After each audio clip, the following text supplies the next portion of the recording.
call it downstream task.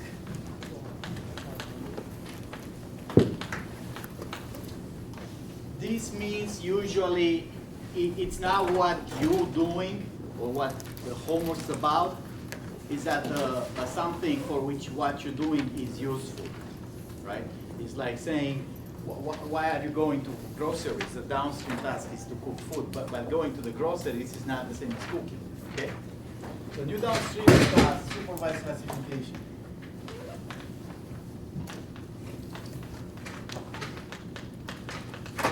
I should mention here, this is really the business of another class.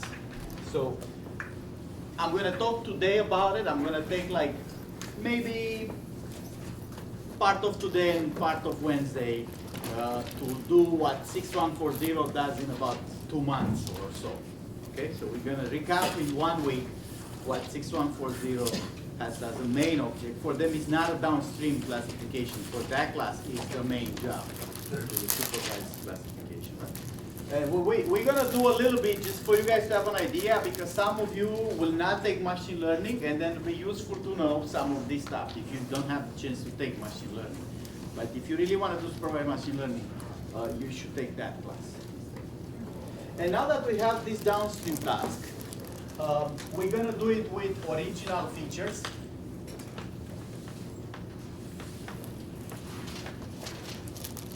I think we have 3 data sets. MNIST, spam base, and 20 news groups. We may add more or less, depending how it goes. We want to do first with original features. That is, we're going to run 2 algorithms, regression and decision trees.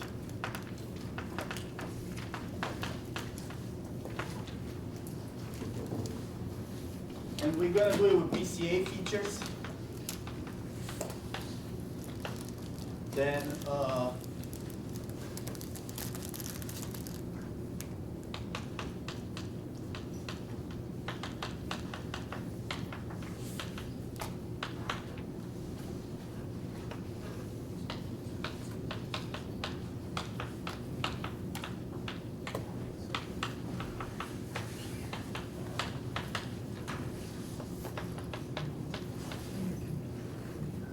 is double there.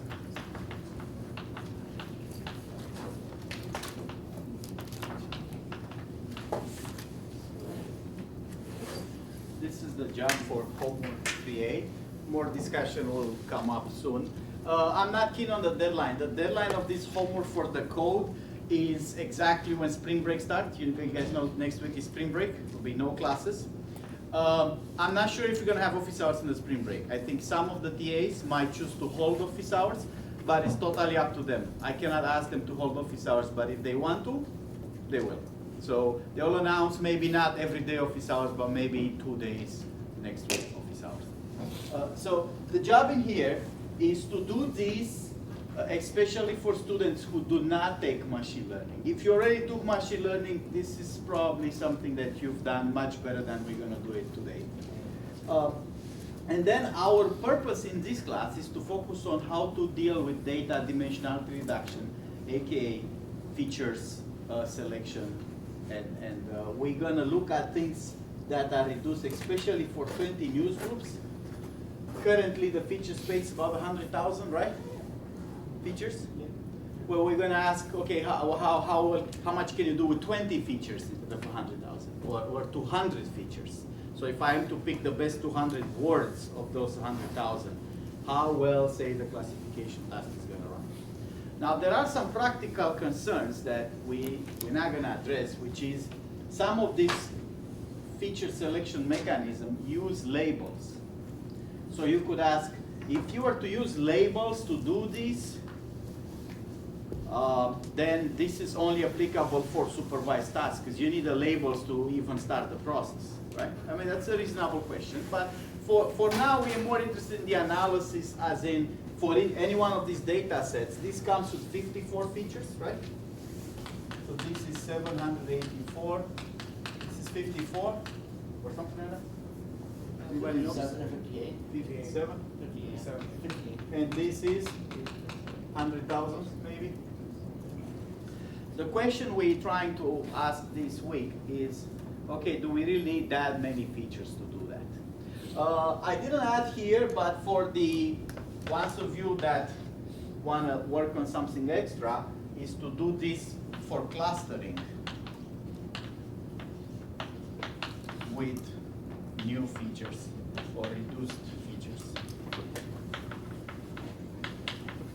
I felt like that's a little bit too much, but if you have time, you can replace the downstream task, this new task classification, with the task you had in homework 2, and try to redo homework 2 with the new features extracted here. So that's what we want to do. This one here is going to be a little bit of a thing, because this requires you to run PCA from a library. That's going to be easy. This in here, you have to implement PCA, which means you can use any internal function APIs for, say, covariance, matrix computation, eigenvalue decomposition, SV decomposition, whatever PCA algorithm you want, but you have to have your own PCA wrapper written by you. Okay? With that, let's talk a little bit about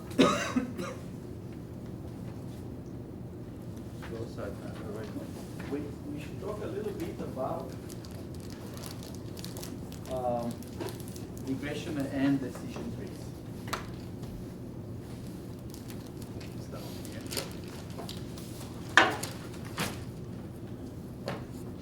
So today I'm going to talk about those two things, and next time we're going to talk about neural networks. That's going to be homework 3B. And I know this is spring break, so the deadline is very volatile. What I really have in mind is that by the time after the spring break starts, the next week, that's on March 10th or so, I want you guys to give demos to the TAs on homework 3A. So whether you finish by this Friday or you finish sometimes in the spring break homework 3A, that's up to you. You won't be penalized if you go in the spring break with it, but it will be penalized if you pass the spring break. Just be careful that in the spring break may not be so many office hours to go back and forth. Okay, so those three things have all developed as supervised machine learning algorithm. These days now they are used for a lot more than just that, but the basic development on all three of them have been done with a supervised classification in mind. This in particular, people have worked on this thing for thousands of years. They just didn't call it decision trees. Okay? Any smart Greek person in antiquity, if you've seen those historical movies when there's a battle and there's people who think of, okay, what the other army has. They have so many horsemen, and we have so many pikemen, and they have so many archers, and we have so many horsemen, and try to plan out the battle. That's more or less how decision tree started. If this happened, then that, then if this, then that. Even on things like playing chess, right? How many people play chess in here? You have to play a few moves in advance in your head, right? That's the basics of chess, right? If you do this, I'll try to do that, and if you do this, I'll try to do that. Now it's proven that in chess, the best players are the ones who think more moves in advance, right? The IBM computer that beat the world champion was able to plan in advance about 2 more moves than the world champion. I think the world champion went to 14 moves ahead, and the Deep Blue went to 16 moves ahead, and then became obvious that there's no way for the world champion to beat a computer. Anyway, people have developed a lot of heuristics for how they address data. A better example perhaps for data is medicine. How do you think doctors operate? When doctors look at your patient record or diagnosis or fMRI or whatever test you do, they have a bunch of heuristic rules in their heads, right? If you have this blood pressure and you have this age and you're eating that and you are smoking and you're likely to be like that. Right? So how do doctors learn that? Let's take this. So this I'm going to start with decision trees right here. For like medicine, heuristics. I'm not a medical person, so I may say something that's completely idiotic here. But for the purpose of example, a doctor might be like, if blood pressure is bigger than some value, and age is bigger than some value, and I don't know, work environment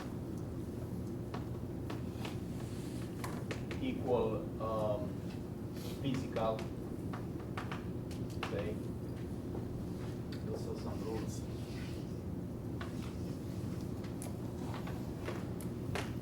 Or if say diet fat is bigger than some other value, and let's come up with another thing. It goes here. So exercise is smaller than some other value. Then predict heart attack.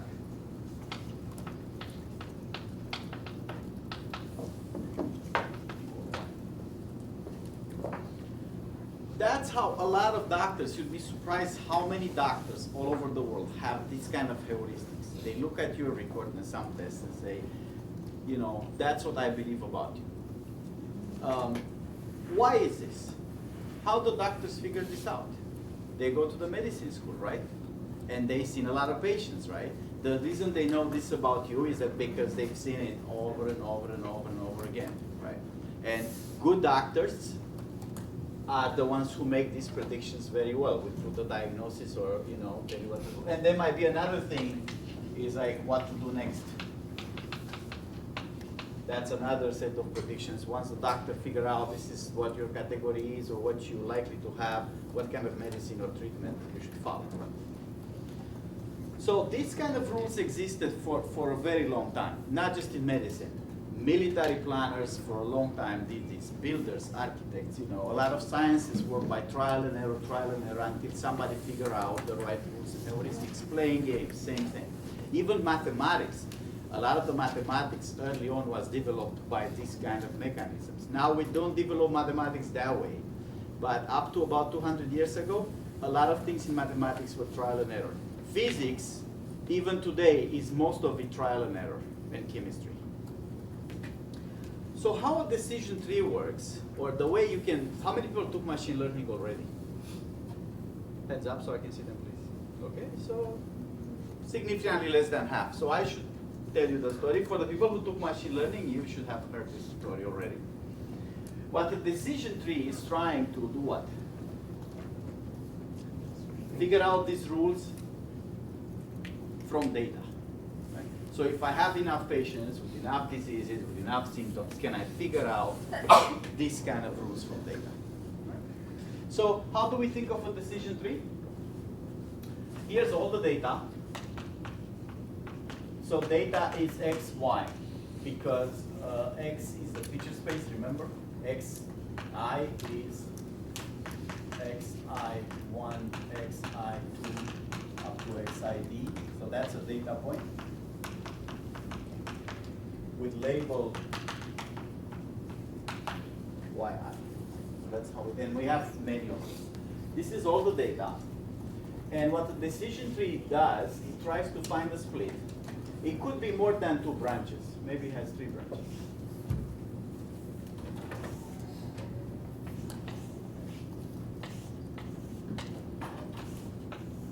This is a hard partition. So where did else we heard about hard partitions? K-means. This is partitioning in a hard way, just like K-means did. Every data point must go somewhere, and no data point can go in 2 places. Every data point from here has to go in one of these places, right? So how does the split happen? How do we decide which data point goes where? That's the job of the decision tree. This in here, it's called a split. So decision tree is a tree of splits or data splits. And at each split, you have to think of it as a hard partition. Every data point must follow exactly one branch after the split. So now that if I hope everybody can understand this, if you already studied K-means, right? What's going to happen here? That's another split, right? And in here, maybe data points go this way and that way. And in here, there's another split.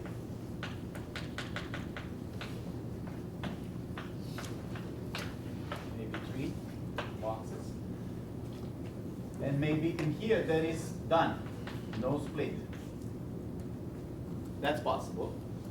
And one of these might split again.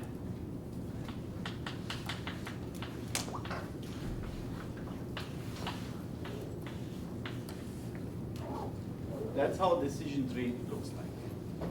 Starts with all the data at the top.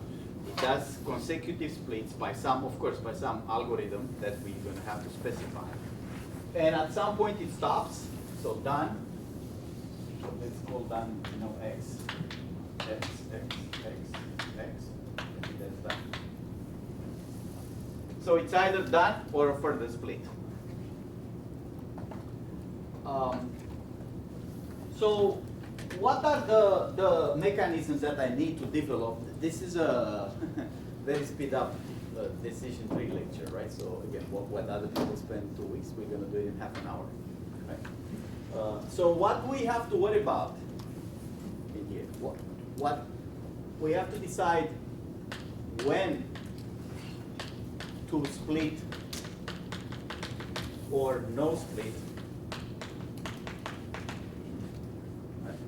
So the options are either no split or split. And the other thing we have to decide is how to split.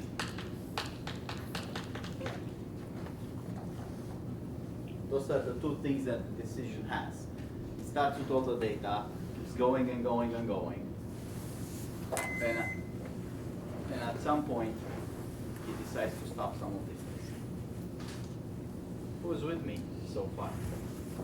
Great. But we are very, like, I don't know. It's Monday, beautiful day outside. People still say, like, I want to do something else. Or is it that you're not interested in decision trees? Which one is it? Both? No, even if you're not interested in decision trees, you have to know decision trees. I mean, in terms of data science, whether it's supervised, unsupervised, AI, whatever, boosting, random forests, anything, you have to know decision trees. It's both in practice and in theory and in academia, you can't get around decision trees, okay, for any data science. So that if you are hoping to not do decision trees, sorry. If you want to do something else, then, that's up to you. So, what's the purpose of this? So that's the mechanism I'm going to design. I have to design those two things to be able to build this tree. This is part of an algorithm here, right? Like how to, when, do this, and all that. But what is my purpose here? What do I want to get at? Pattern. Right, so at the very end when I'm done, what is my objective? Right. Classification, right? So what is that? What does that mean?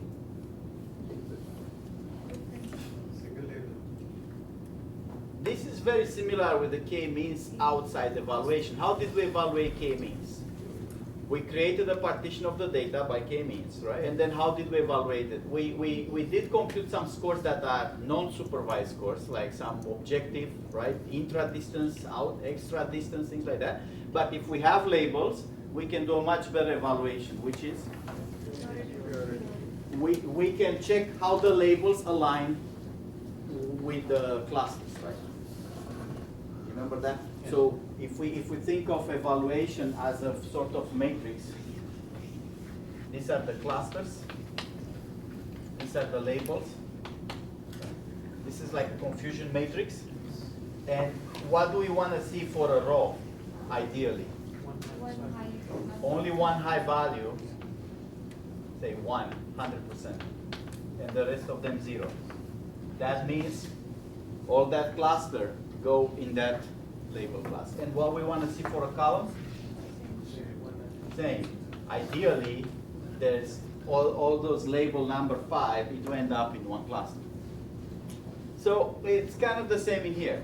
Although in here, we don't look at any intermediary nodes, those split are like auxiliary nodes for the purpose going forward. So what we care about is X nodes. How do the X nodes align with the labels I have?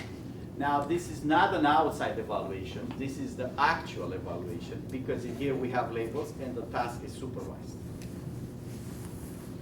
But we only care about one way. In this confusion table before, when we look at it, we say we want each cluster to have only one label, and we want each label to go only to one cluster. In here, we only care about one way, which is the way. These are not, we can call it clusters or terminal leaf or predictor, right? So one of these would be terminal or predictor. So which one do we care about? Or cluster, if you like the name cluster. But really clustering as a name does not apply to supervised classification. When you say cluster, you mean typically unsupervised. So do we want what? In one of these things to have only one label. Right? We don't care about the label being distributed. If images took us images of say 7, all the images that have a label 7 in them, right? If some of them are distributed, this is 7 and this is 7 and this is 7, that's okay for the purpose of classification. The other way it's bad, when I end up in one of these predictors and I have all kinds of labels. So what we want, our goal, is to have each terminal leaf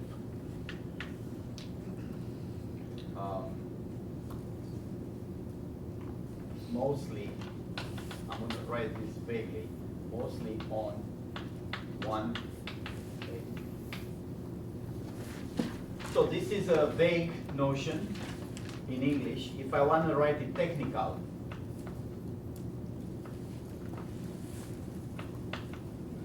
how do I say I want to have vast majority or dominant majority being one label? I'm only looking at, remember this is all a partition. So in here, I have a certain number of data points only, right? They're not all the data. Some other data points are in other leaves, terminal leaves.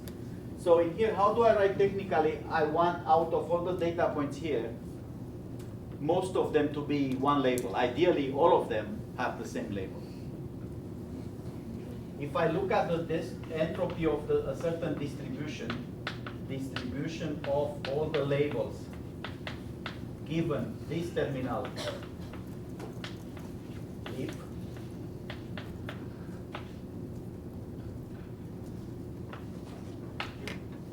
so how do I measure the distribution? I only look at these points and I count the labels I see, right? How many, if I do this for MNIST, I look only here, I ignore the other terminals, and I say how many ones, how many twos, how many threes, how many fours, zeros, nines, on and so forth, right? So there'll be a distribution over labels, given that the data points are in that terminal leaf. So I'm only counting, it's a histogram, and I want this distribution to be tending to one cube. big or low? Low. Because a low distribution means More unique. it's skewed towards one value, right? In fact, if it's only one value, 100% of the data points in this leaf goes to one label, the entropy will be 0. 0. So the higher the entropy, the more mess I have in there of all labels combined. Now there's many other criteria for, you can take the purity or majority or I don't know, something like that, error rates. This is the typical one used, but there's other criteria to determine how much of a majority I have that aligns with this node. Okay? So that's our goal. And we don't mind having a bunch of those. Like in clustering, there was the issue, okay, but what if I have 70 clusters for only 10 labels? In here, we don't mind. We can have 70 nodes for MNIST, 70 terminal nodes, even though we know there's only 10 labels. Again, it only matters one way. We want low entropy or clear majority of a label per node, but we're fine with having multiple nodes. In fact, even for k-means, this is typically what happens. When k-means have a hard time, what you want to do is to get more clusters than 10 and to have then a clear majority per cluster. And you're going to admit that all the 2s or all the 7s were distributed over a bunch of clusters. That's usually okay. Okay, so now we define our goal. I think we can pretty much answer when to split, right? If this is my goal, remember here I have labels, right? So I'm taking my data, there are labels in there. So at any point in time, once I do a split, both x and y go that way. I mean, every x go with its label that way. You have to think in here of a data point, really it's x1, x2, up to x d or so, right? And the label, y is I. And there's a bunch of them, of course. That's just one data point. So how do I decide split or not split? If this is my goal. So when you have a high entropy, then you decide to split. High entropy means I didn't achieve my goal. I still have a mess of labels, so I'm gonna say keep splitting. When I have a low entropy, like close to 0, it means already the points that I have, even though I'm high in the tree, all these points, all these cars are all Toyotas, right? So then I don't need to split it because already all those cars are Toyotas. So one reason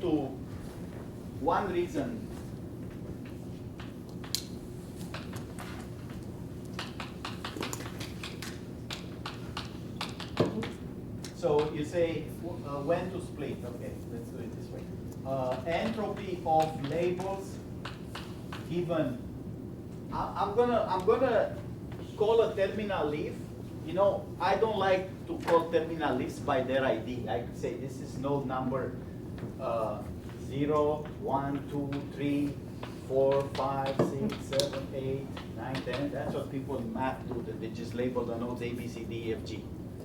We don't like that in here. The way we should ID this terminal node? What should be in our minds? This terminal node corresponds to what? What would be the most useful thing to have as its ID? Which label? The what? The node The path from the root. We want the ID to be the path. So we're going to say a terminal node as an ID is actually the path from the root.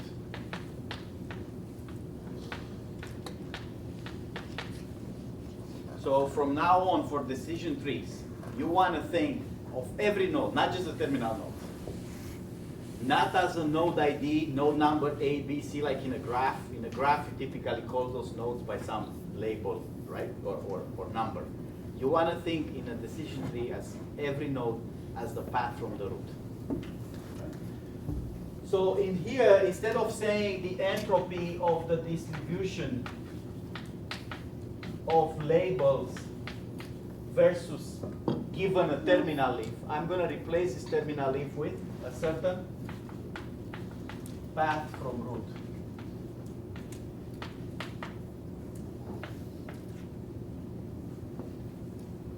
Because for every path of root, it's a hard partition, so for every path I only got some points that follow that path. So I'm measuring the label distribution for only the points that follow a certain path. Right?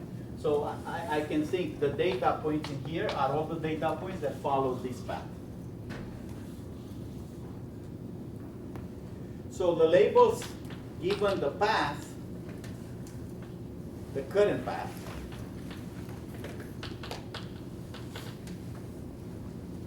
is, what was it? When do I split? When this is high.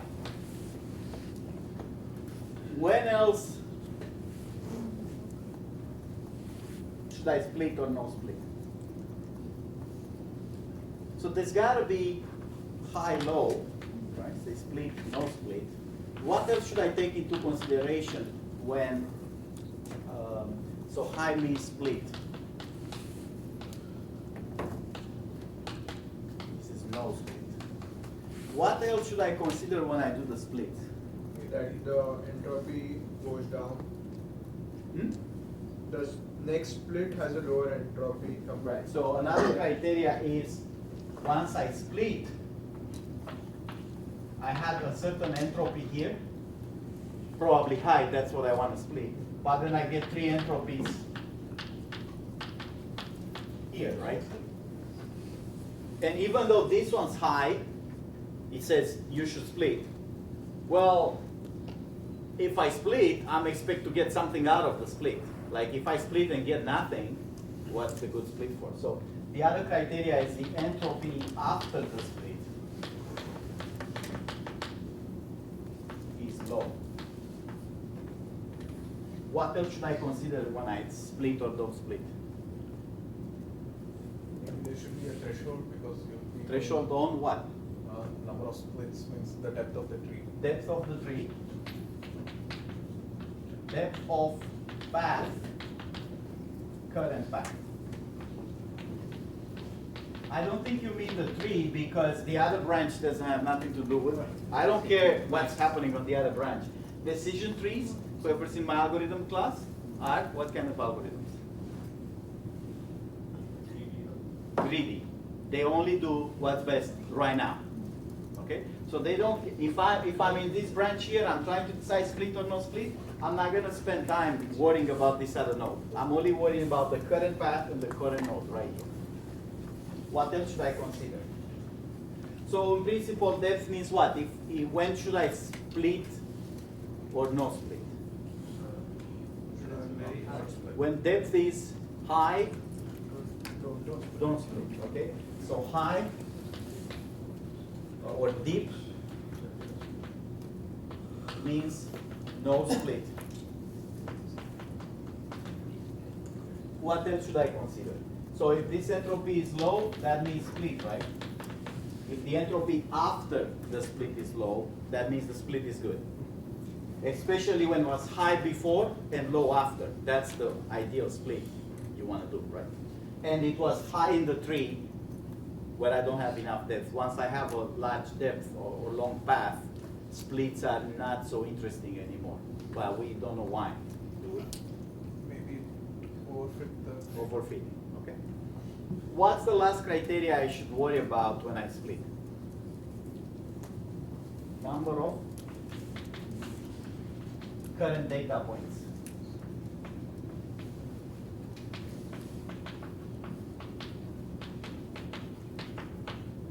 If it's low, if I only have 3 data points in here, after all this path, I'm only left with 3 data points on this branch.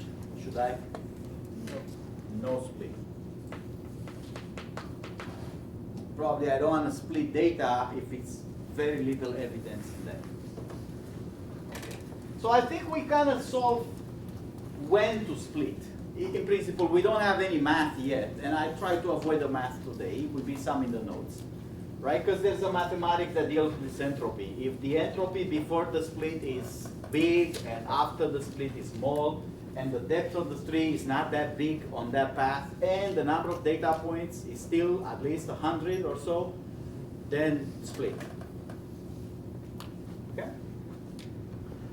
We have our goal here. How should we do this? How to split? That's the easiest part in the decision tree. You're gonna love this one if you don't know it already. Anybody knows how to split?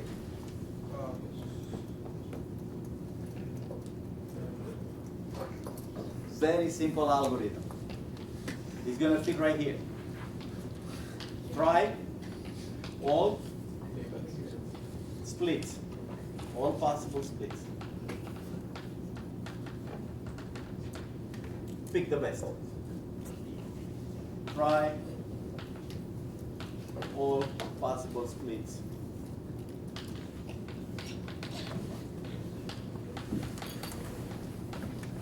Please pick best.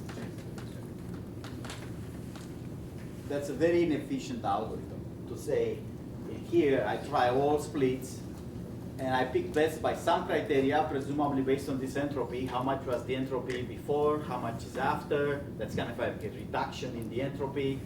Pick the split that gives me the highest reduction. But that algorithm is very dummy, right? It try all possibilities. It's like literally keeping track of whatever was the best split so far, and at the end is it says this one was the best, try that one. So that's easy. And the last thing we need to do about decision trees is once I have a tree, done. How do I use it for classification? So in supervised learning, we have data that consists in train and then test. Train means X and Y, right? Comes with a label. Test means only X. That's a new patient that I need to classify. Now, for evaluating, I need the labels on X, on this test data. I need to know how it does. But in production environment, I won't have those labels. Otherwise I wouldn't need a prediction algorithm, right? So on test data, there's this confusion sometimes. How come it's testing if we have labels? Well, it's not really testing in academia because we only want to evaluate the system. But when you go to a production and really you don't know the labels of an image, for example, you want to find them out, then you don't have the real data until a human looks at it and says this prediction is good or no good. If I have a tree that I build up, how do I use it for testing? A patient comes on, or an image, or whatever the tree is for. What do I do? Somebody else. Start from here with the data point. And do what? Follow the splits, because the splits will apply to any data point, right? Follow the splits and until I end up in some node. And then? Every such node will have a prediction associated with it. Every data point that ends up here in testing will get that particular label. So what should be the predicted label? That's why this is called sometimes predictor. Predictor means what label is being predicted in this node. So how do I determine for each terminal node what's the label associated with it? Majority. So the predicted label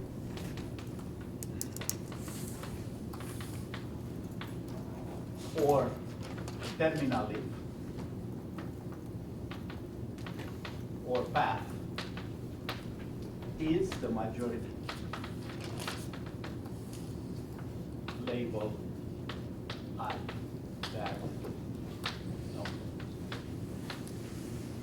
Majority in the training set.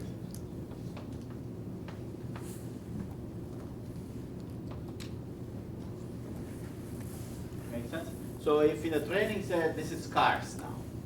I split the cars by a bunch of splits. I end up here. I look at how many Toyotas, Hondas, Ford, Jeeps, Jaguars, and so on and so forth I have. And the majority is Ford. I'm going to say everybody who follows this path is now Ford. And I'm going to be correct as much as Ford is the majority. If Ford is 99% of the data, I'm probably 99% correct. If Ford is only 40% of the data, then I'm going to be 40% correct on that. Okay, done. Right. That's it. Decision trees. So what are the splits? Features, yeah, How a split looks like? the decision bound.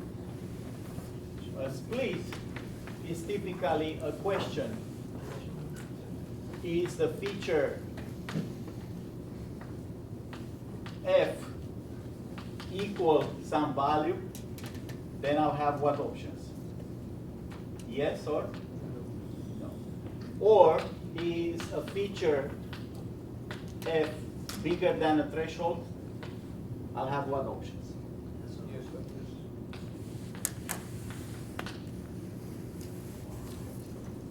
Or if I say split by a categorical feature without specifying a value, what are the options? If I say split by feature color, these are the possible colors, right? Yeah. Possible values. I could do that split. I say split by color. I don't specify a particular color. If I say split by color equal red, how many options I have? Red or no red? But if I say split by color, how many options do I have? Whatever colors number they are there. Now, even though I may have 20 colors, the split may not be 20 branches. Why is that? Depends on the data point. The data points by color at that point may not have all 20 possible colors. I only split by the colors that I see in the training set. There's a little wrinkle there. I may need one branch which is not one of those, because the testing data point might have a new color that I haven't seen. And what do I do with that one?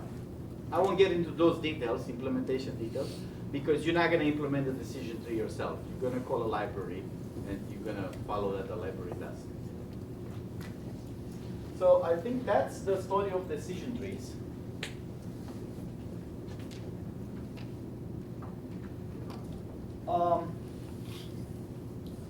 I would like to think a little bit of a different objective here for decision trees.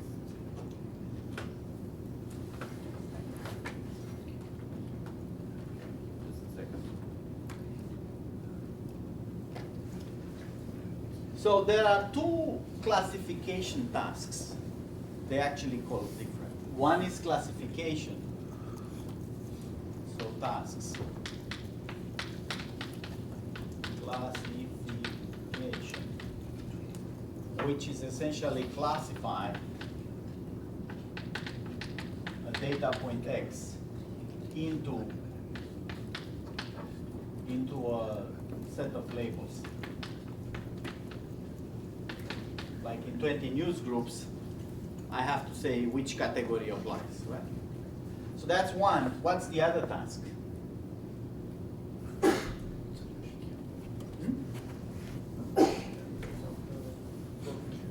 Estimate a quantity.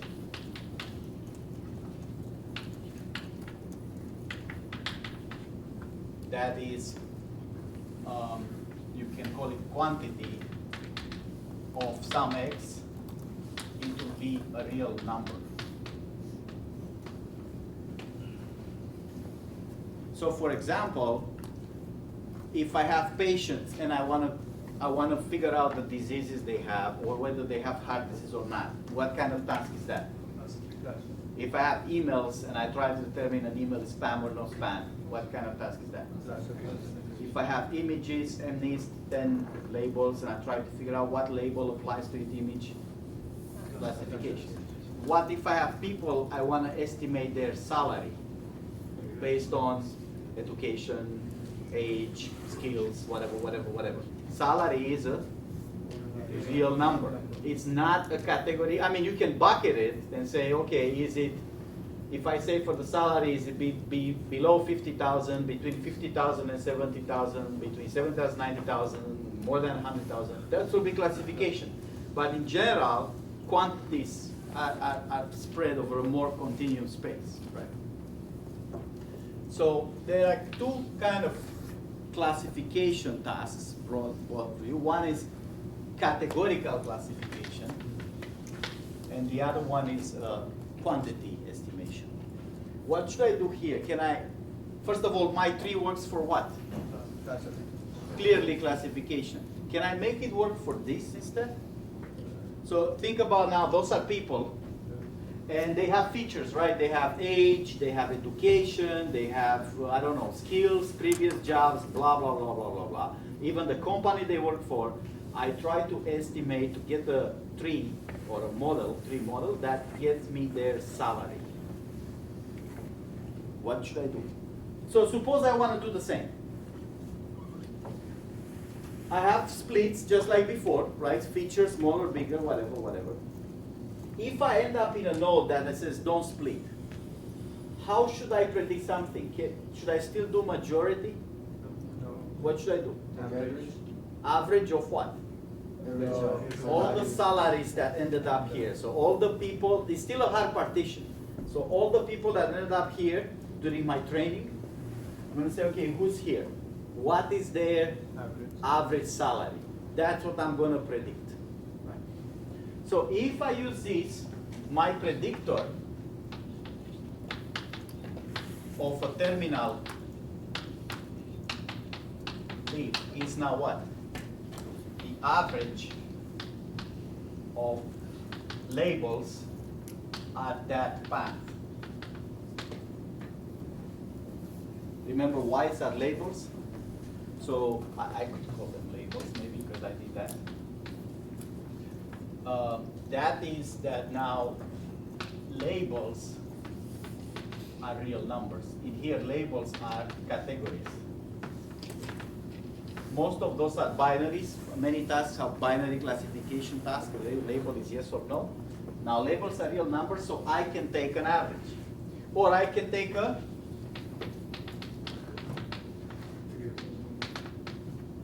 median if I want to, more robust. Right? So that's one change. If I want to make this tree work for quantity or regression purposes, I'm going to say, okay, the prediction is not the majority. It doesn't make sense to have the majority if you talk about salaries, but it makes a lot of sense to have the average. And then what about the criteria, the objective? Is this entropy thing still going to work?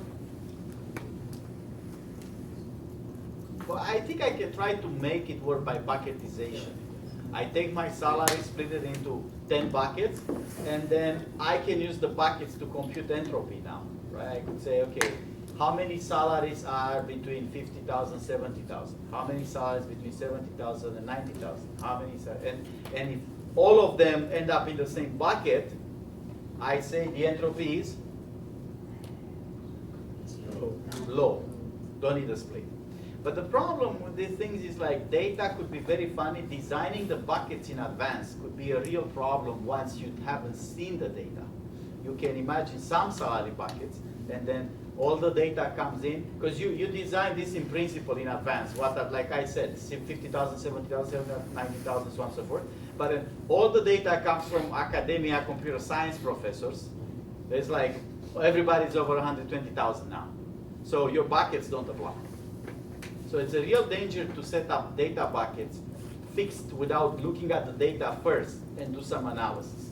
Suppose I want to skip this whole bucket thing and entropy maybe.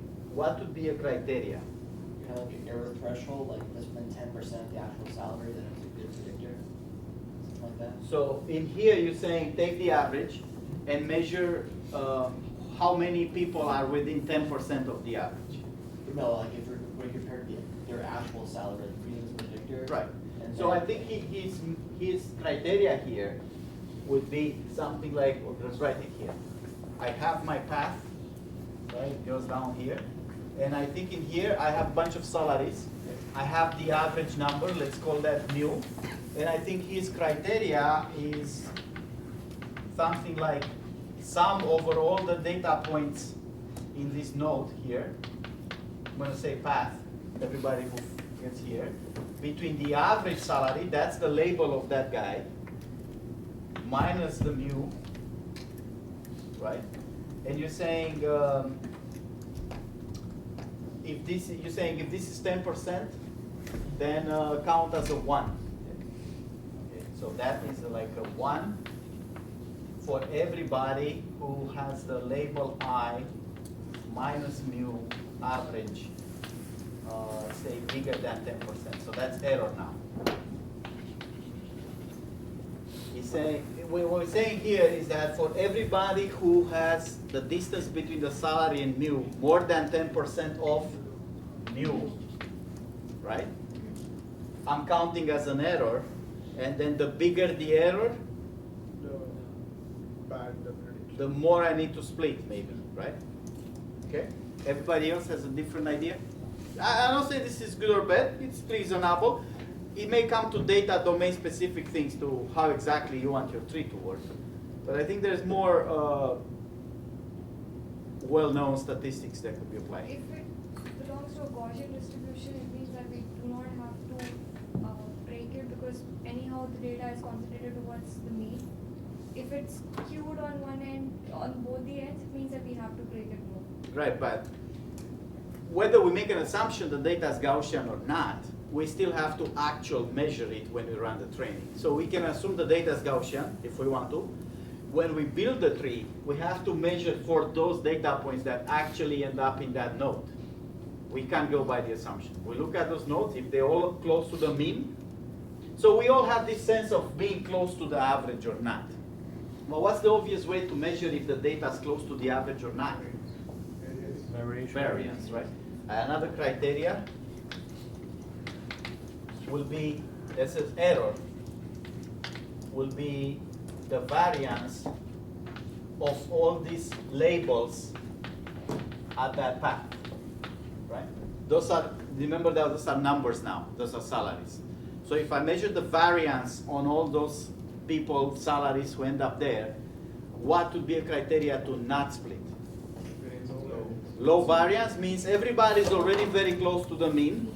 If I predict that mean for the points there, I'm going to be good. If I see a high variance, it means points are rather far away from the mean, which means if I predict that mean, I may be off for a bunch of people.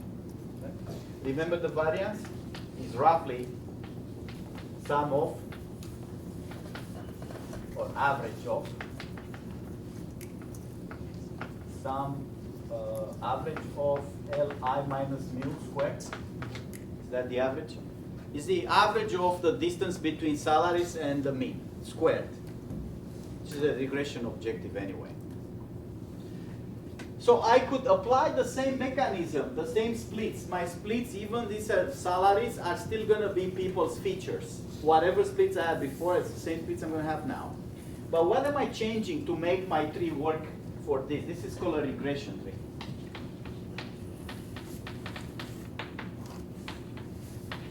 This is called a classification tree. I'm changing two things.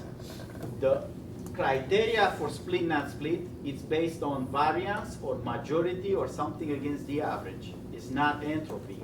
I'm not saying entropy cannot be made to work. It can. It's just a little bit, backwards. So I'm changing this to more like a statistical criteria variance, and then the prediction is not the majority, is the average, which goes hand in hand with variance, because when variance is low, means everybody is close to the average. So if I predict the average, I'm probably going to be good. Okay, two decisions. Okay, one word about this. In principle, it's easy to get the training because the decision trees, like any supervised classification, are built on the training set. We don't use the testing set at all for training. That would be a big mistake. If we really need a testing set, what do? Create a validation set. So some algorithms do need a testing set for some certain parameters. Decision trees do not, in general. But if you do need one, don't use the testing set. Create a separate validation set, a chop of 10% of the training set, and that's a validation set. Right. I say for the training set, unless the data is very weird, we can get this to work perfectly. I can get most decision trees to get down to a perfect objective. Take this variance thing, right? People have salaries. How do I get every terminal node to have variance 0?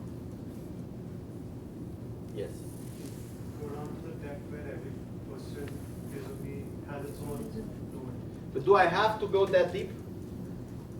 I mean, if I go that deep, every node has one person. Obviously, it's going to have variance 0 because the average is that value, and value minus the average is 0. But actually, how deep do I have to go on each branch? I don't think I have to go until every branch has exactly one data point. I have to go until when? What will be the condition here for variance to be 0?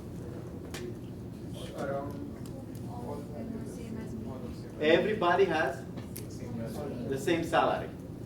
Right? If I get 20 people here, all with the same exact salary, I don't have to split further because that's already variance 0. How about classification? There's only one label. Out of these people here, 100%, all of it is image 2. Images that are O2'. So that, can I always do that? Can I create a decision tree and keep splitting and splitting and splitting until this stuff is always perfect? But that would be- What's the only case? What kind of data do I need to have for this to not be possible? No matter how hard you split, there is a terminal leaf that doesn't have 0 error in classification or 0 variance for regression. What kind of data would I need to have for have such a weird case? Same exact features and different labels, right?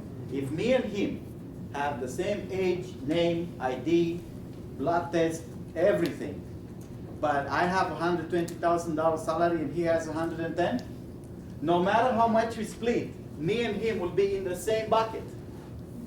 And then because we're in the same bucket, variance or error calculation or entropy is not going to be 0.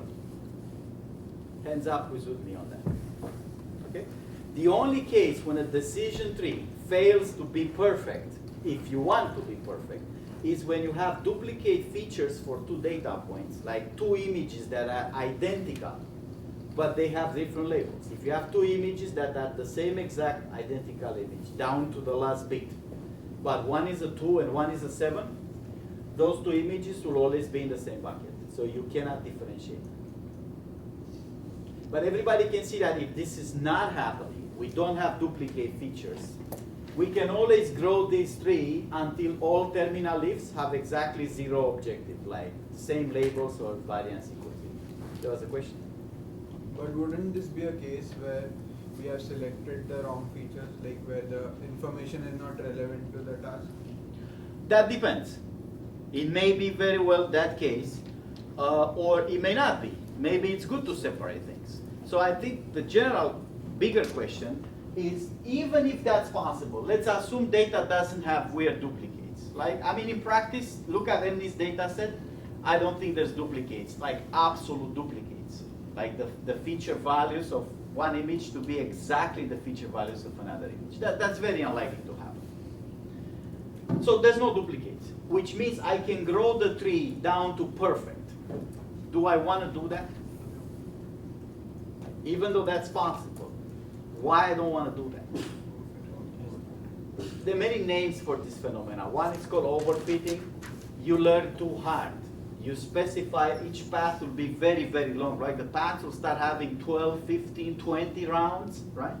He's saying some of the features, the latest splits, have actually no information.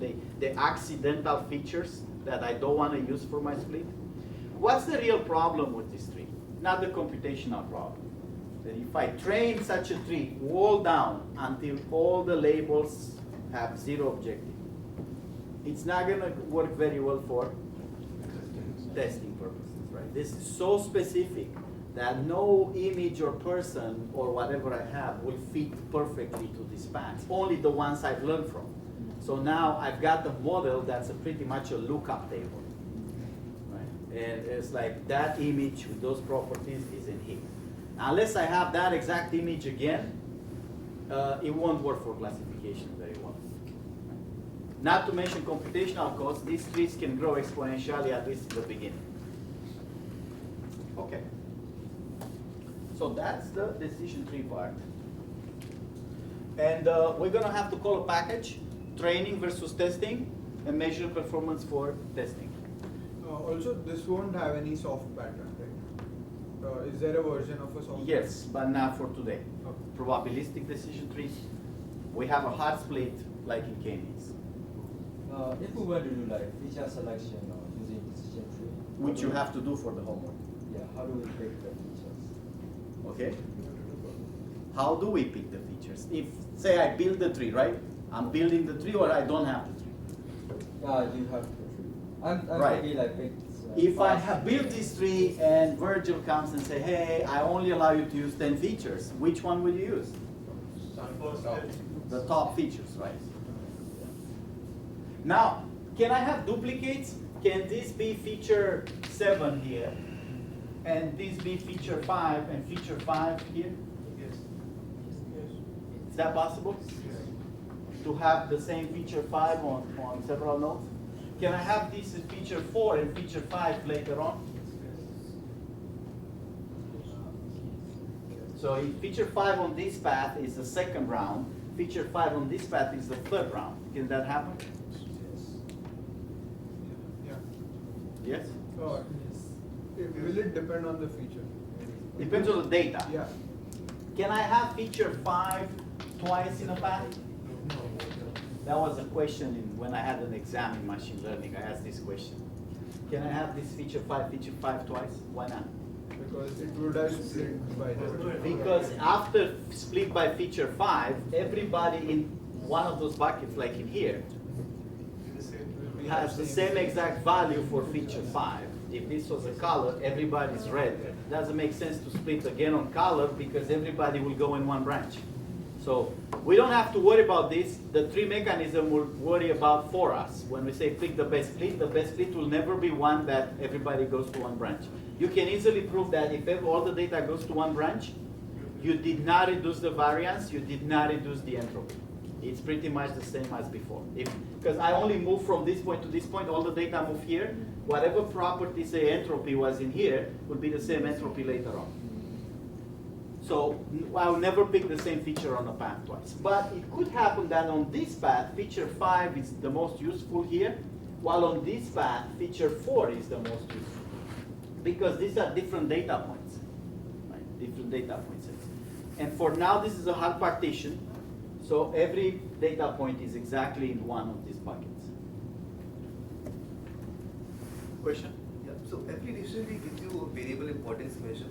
Is that different than the depth of the What? every decision tree you can calculate variable importance feature? Right, we can calculate how important features are. That would be a heuristic. In the sense of features at the top are more useful than the ones at the bottom. That's how they select it. If feature number 3 will be more useful, it will be selected here. Remember, decision trees are greedy algorithms who pick the best feature right now. Now, there's a problem with what you're asking in terms of combination over branches. I see feature 5 here and here and here. How much importance that is, right? Because it kind of appears in many branches at different depths in a branch. So I need some sort of formula to mix this importance up, right? People have done that, feature analysis. When you do it for the homework, I think one of the exercises say list the top 200 features or 100 features, right? That I don't care too much about implementing such a formula. I mean more like a union. For the homework purposes, take the feature used here, the features used here, and the next level and the next level.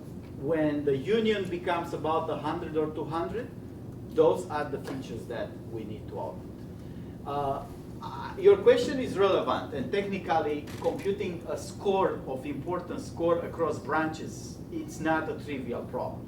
But for the homework purposes, we only need to see that for 20 news groups, for example, the top 200 words make sense. Now, what kind of words do you expect to see in 20 news groups that make sense as top features? Topic related. Yeah. Something very related to the labels. If label is sports and I see team names or something very related to sports, that should be a feature to indicate sports. What kind of words you don't expect to see in the top 200? Stop words like the, they appear, they don't have any classification power because the is in all documents. Or something very unrelated to sports, business, whatever the categories are. Right? Now, the power of supervised algorithms always comes from combining those things. Every supervised modern algorithm that we teach in the machine learning class, the power is not because one feature is very useful. If one feature will do the classification job very well, then I'm back to heuristic, right?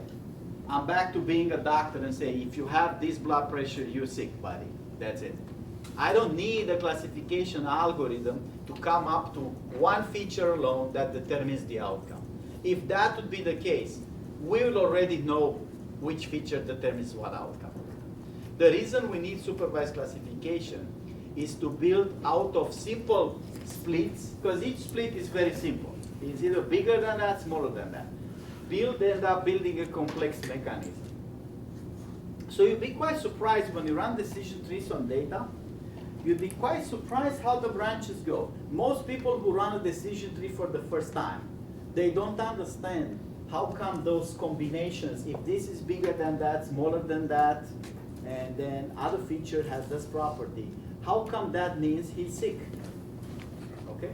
Even doctors don't understand this. This is a famous experiment that has been done.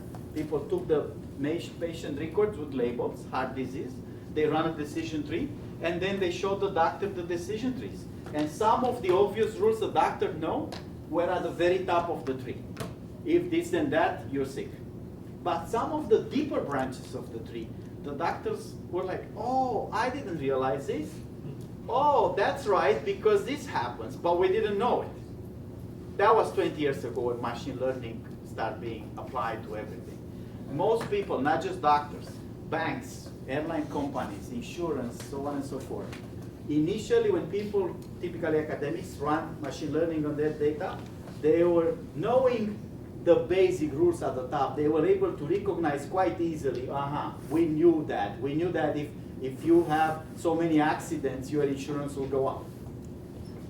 But they are not aware of the deep rules, essentially the long paths. By now, all the companies in all businesses do some machine learning analysis, and they even estimate insurance prices, for example. If you have so many accidents, how much should you be your insurance premium? They have a decision mechanism based on supervised learning that will tell you the premium in this class for people who have these properties should be that much. Okay. Yes. So if you get a decision tree where you are getting a label in the early stages of the path, then does that mean that your data is inadequate for the decision tree? Is what? Equal for? Is inadequate for, like the training data was inadequate if you are getting a label in the early stages. So a label, I can compute in here based on the same criteria like here, right? If I wanted to stop here, I compute the majority label, or in the regression case, the average label. But the reason I choose to split further is because I was not happy with that predictor. Majority was not dominant, or the variance was not that low. Typically, when we train a tree, we use the entire tree for predictions. There is a notion of pruning that says even though I go down, I go a little bit back up after that to say, okay, I went down too much. Maybe I need to use this as a classification, not this. But we won't get into that. In terms of distribution, we don't mind too much with decision trees about distribution. So the fact that, say, out of 70,000 images, 60,000 went one way and then 10,000 went another way, that's okay. Decision trees have no problem with balancing the data. Like support vector machines will have a problem that way, but not decision trees. But the fact that you said if you are able to predict the label with just one feature, so yeah, in that case, particular scenario, if after one split the label is a strong majority, I'm probably going to decide not to split anyway, so that becomes my node. Right?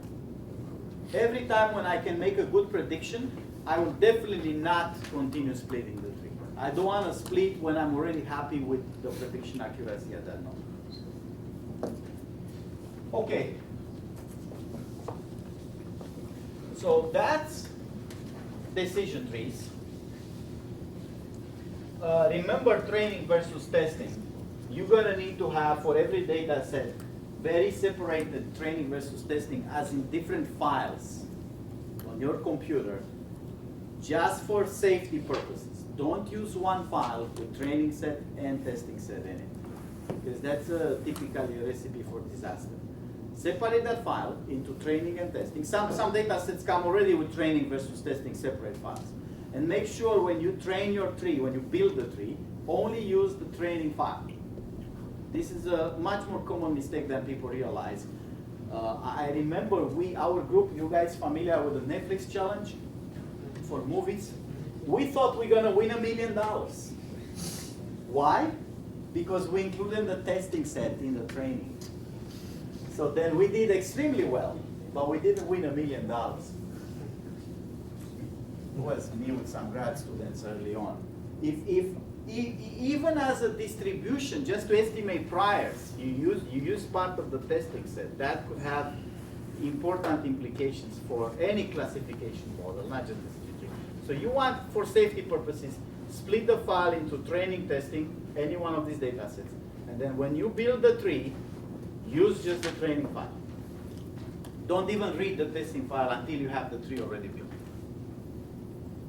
How about regression?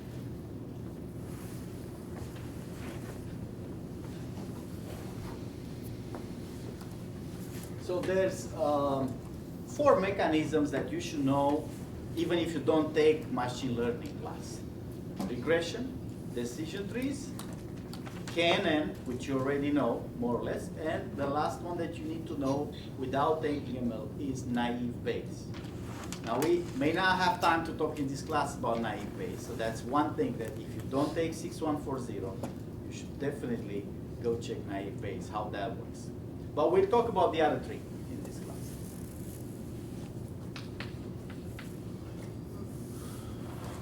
So regression, can I do the same? Can I do classification and quantity? So what was before was categorical classification, right? Like in 20 newsgroups, I need to figure out the label. Or if I have a quantity, so this is a label is an ID in a set. Like for example, red, blue, green, etc. Or I can have quantity. Like label is a salary, or label is age, or label is price. If I have this is called what for regression? Linear regression, right? And this is called?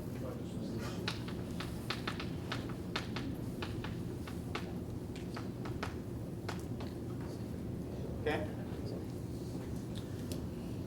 So I think most people know what this is. I'm going to try to go fast again. We're doing here in one day what another class spends about a month and a half on, maybe, or 2 months. Linear regression. We start with data x, y.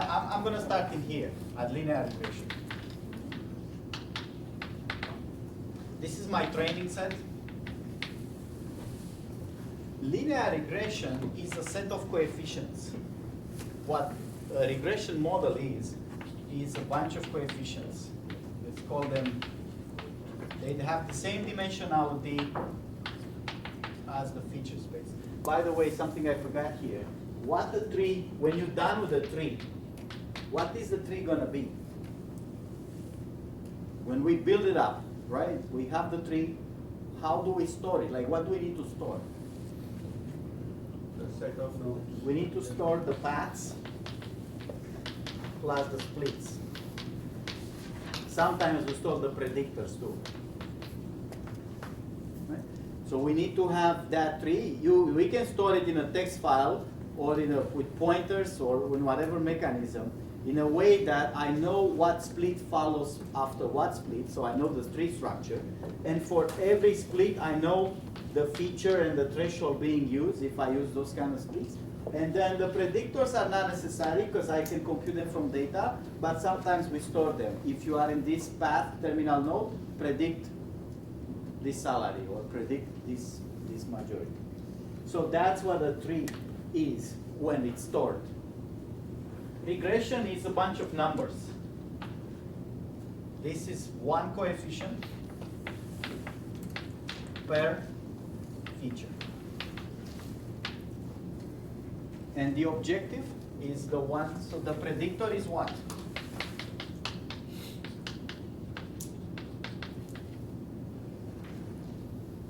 Sum of, let's put those coefficients up,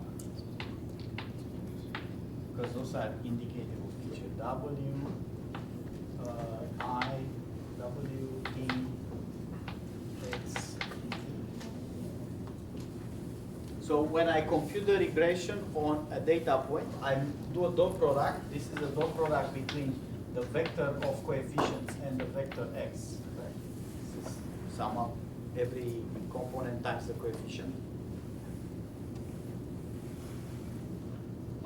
So this is linear regression where the labels are numbers. What's the objective here? We already seen this objective. Minimize the sum between all data points between h of x and y squared. Remember the y's are numbers, right? So salaries. So what I would like to have is a regressor line that minimizes the difference between what's predicted. That's the same as saying minimize the sum over all data points between sum of W, D, X, D, I, right, minus Y, I squared. That's my objective, which is of course the same one we've seen before. So that's a sum of square error.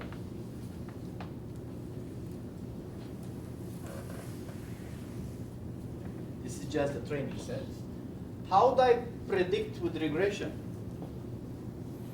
That's very simple, right? I just take the x, my new point, my testing set point, my new person. I apply x to it. I get a value. That's the salary that I'm going to predict. Right? I'm going fast because I think you already seen this before. So geometrically, this looks like this is the space x. Of course, it's not unidimensional. This is multiple dimensions, and this is y. And if you imagine conceptually, what I want is the line that minimizes the square errors. Okay? For every data point, this is where the true y is, and this is where h of x is. Right? This is x, and this is where the label is. This is the regressive predictor. So this is the distance that's being squared as error, which is the same as the one we've seen before. So how do we solve this? How do we get the best coefficients?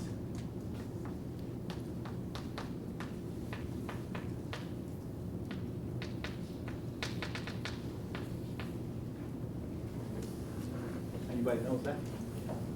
So that's my objective. How do I find the W's, the coefficients that minimize this objective? Yes? Essentially, set it to 0 and then we will see each other. Okay, so one is to take the differential of h to, say, W, one of them, right? Set it to 0 and give me W.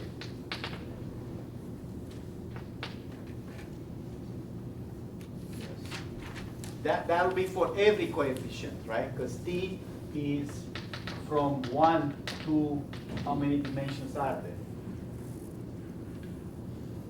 Sometimes we can't set this stuff to 0. Sometimes we can. So if we can set it to 0, I mean, if we can set it to 0, we compute it in one step, right? If we can solve this equation, we got the exact W that we need. What's the condition necessary for an objective function to say, when you set the derivative to 0 and you solve the equation, if you can, what's the condition you need on the objective for this to be the global optimum that you need? So all the W should be 0. Means when you All W should be? 0 means all the. Not the W's, the differential should be 0. Yeah. So assuming I can solve this equation, there is a condition that says this is really the best W, set it to 0, if the objective has a certain condition on it, or a certain property. Somebody else. Convex, right? So you can see that very simple in just 2D. If I set the derivative to 0 here, I may get this part, or this part, or this part, or this part, or this part. But if this is convex, there is only one spot that's the derivatives equal 0, right? And then if I find that spot, that's the best spot. Right? Is this objective convex? Yes.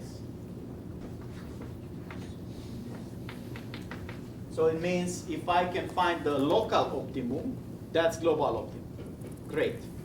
What if I can solve this equation? Then what? So actually we can solve it for linear regression. In linear regression, we can solve this in closed form. We need matrix derivatives. Differentials. In the notes. If we have time, I'm going to write this up. It's a bunch of things here. So we have two sets of notes. There is a set of notes that uses derivatives that make sense, but they're not really correct mathematically. But they make sense as an analogy. Remember how we did analogy before? Say if that happens in 2 dimensions or in 1 dimension, let's just assume it happens in n dimensions. And there's another set of notes which does it correct, for which it needs a certain matrix function called trace, and what's called a matrix derivative. If you really want to see why regression works in closed form, you're going to need, like mathematically rigorous, you're going to need that derivation. So that's one way to do it. What's another way to do it? Suppose we can solve this equation, then what? Use either gradient descent or something. So I can use gradient descent.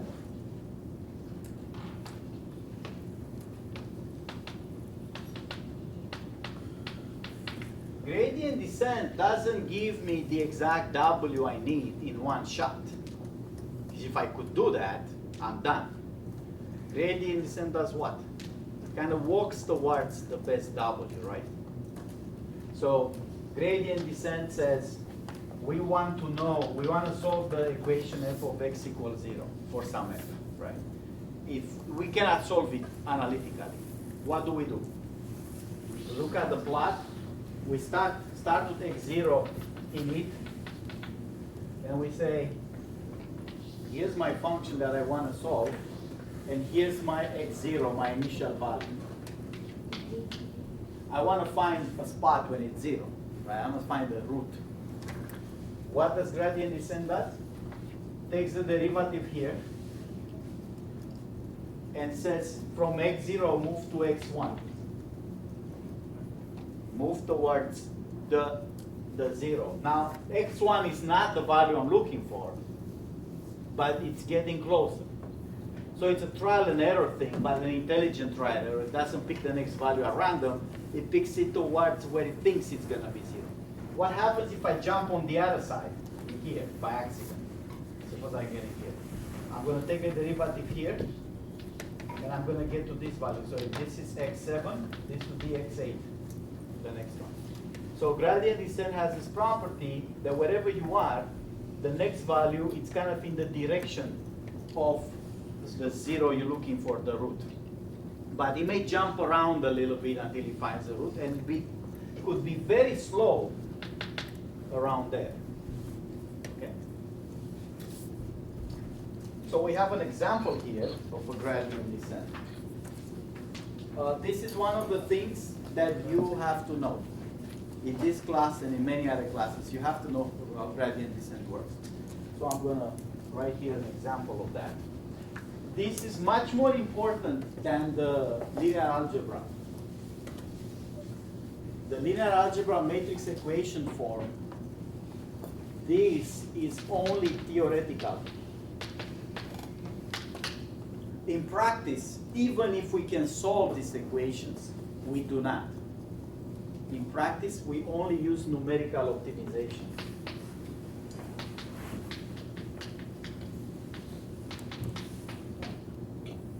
So let's see if we can squeeze in an example of gradient descent.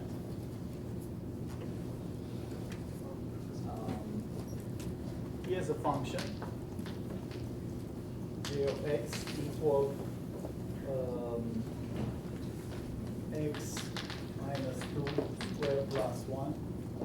1 minimizes. Of course, this looks like what? What's the minimum of this function? 2x. X equal 2, right? And that function is a 1, that's a parabola. This is 1. In 2 is the minimum, which is 1. How the gradient descent works in here? Say I start with an x0, 3. Where is 3? 3 is in here, right? Let's draw it not at scale.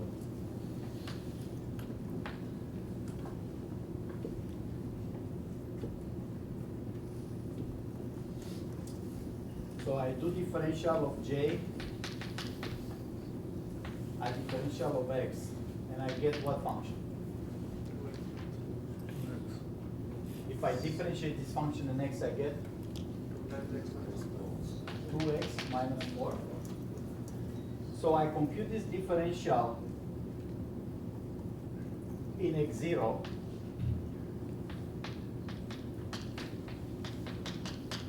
I get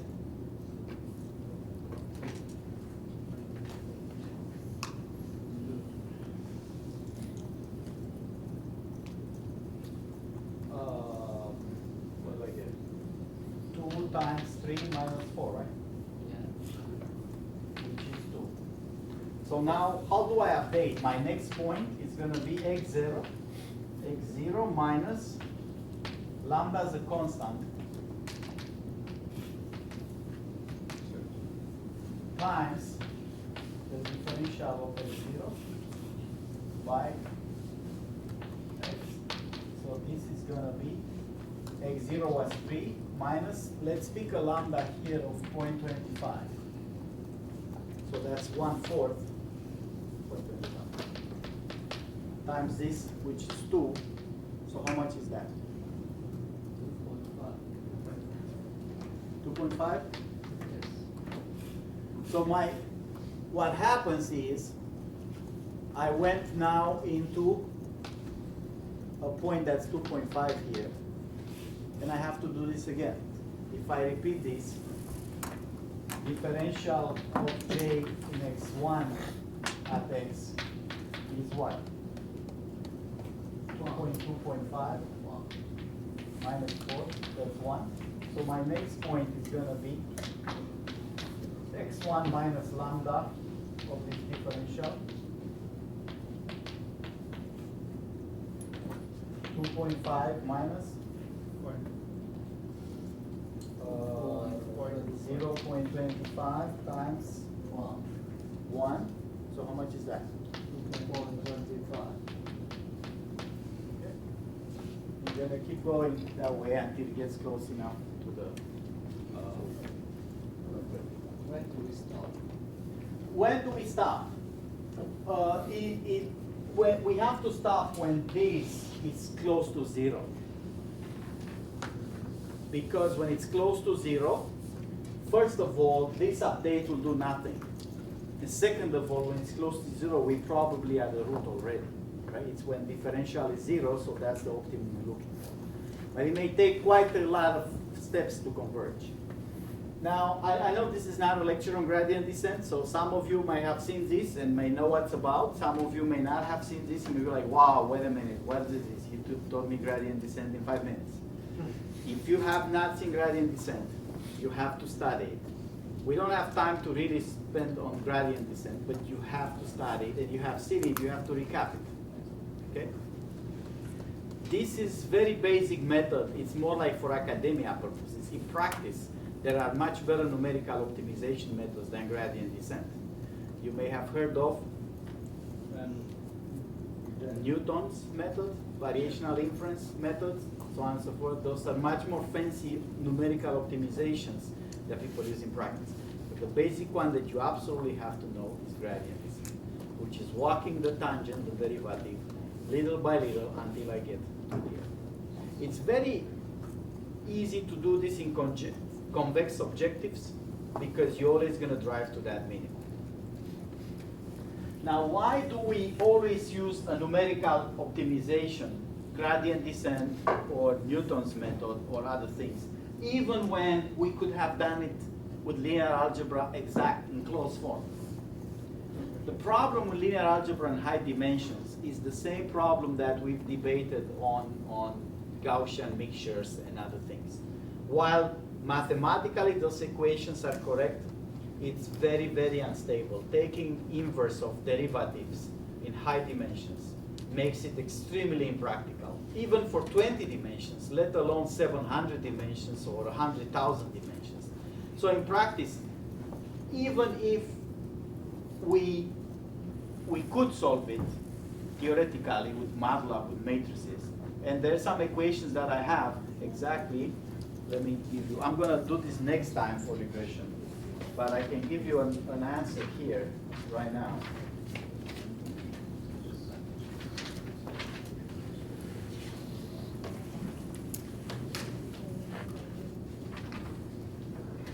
An answer here right now. Here's the coefficients formula.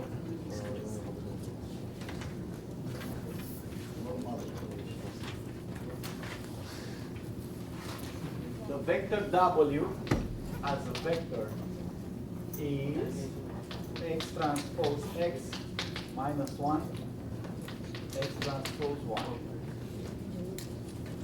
This is called the normal equations.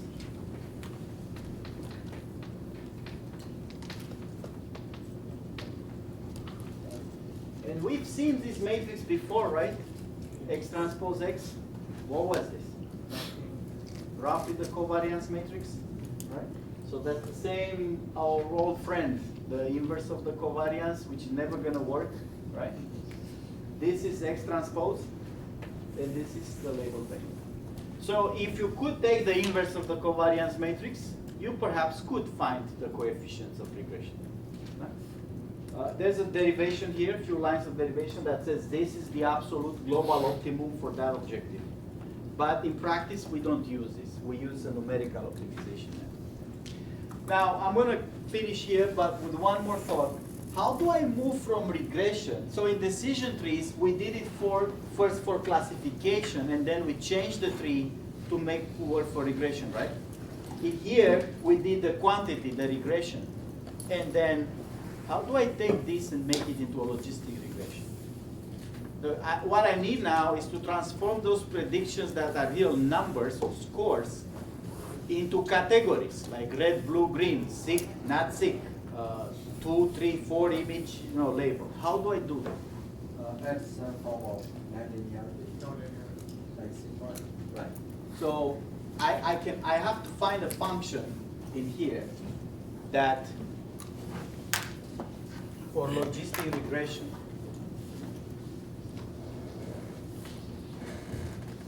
So for this, I have to add a function that takes my regression score, this is my linear regression score, and maps it into +1 or -1 set, right? I can do that very abruptly. I can say everything that's positive, if the regression score is positive, it's +1. If the regression score is negative, it's -1. So this is a very steppy function. So if you get the positive score, and I don't have to threshold it at 0, I can threshold it somewhere else. I can threshold it here, right? If you get more than 1, it's positive, you predict that class. If you get less than 1, it's negative, you predict not sick, sick. Spam, no spam. Is this a good idea, this sharp function? Do you think? Like it's saying every regression score up to this value would be a negative, then you add a little bit of extra, boom, positive. So that's not good in practice, but also not good mathematically.